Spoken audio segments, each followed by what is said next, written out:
কি ব্যাপার মা? মা তুমি কোথায় যাচ্ছ? আমার কথা কেউ শুনবে না জানি। আমার নিজের ছেলেই আমার কথা শোনে না, বাকিরা আর কি করে শুনবে?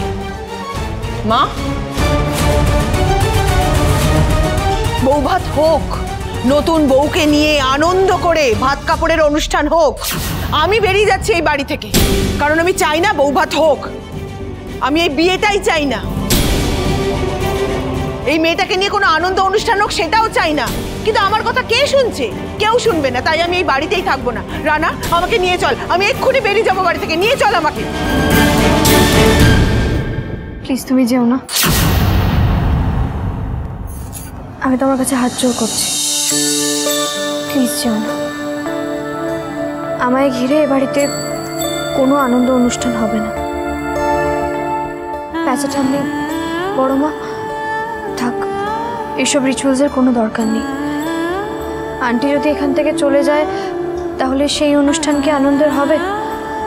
হবে না তো। তার চেয়ে সবাই মিলে একসাথে থাকলে সেটা অনেক বেশি আনন্দের। শুনলে শুনলে তুমি ঝিল্লির কথা?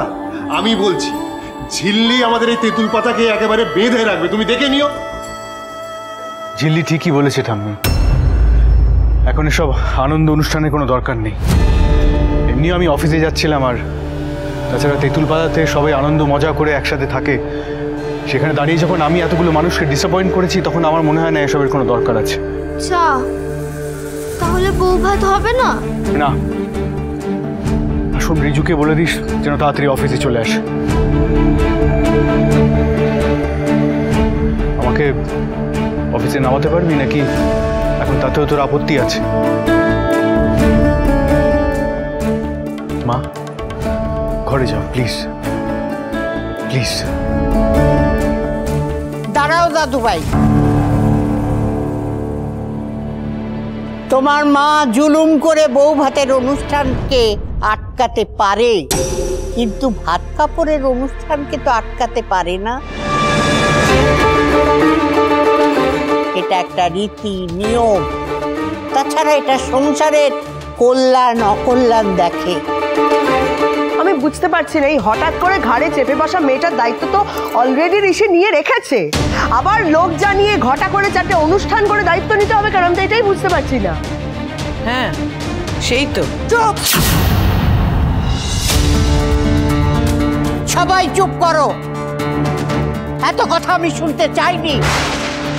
মেজো বৌমা, কাল রাত্রিতে তুমি আর তোমার ননদ নীলা দুজনে তো খুব কড়াকড়ি নিয়মে চলাচ্ছিলে, তাই না? কেন দিল্লিরে দাবাইয়া রাখবা, তাই তো? ভাত কাপড়ের বেলায় অন্য কথা। হ্যাঁ,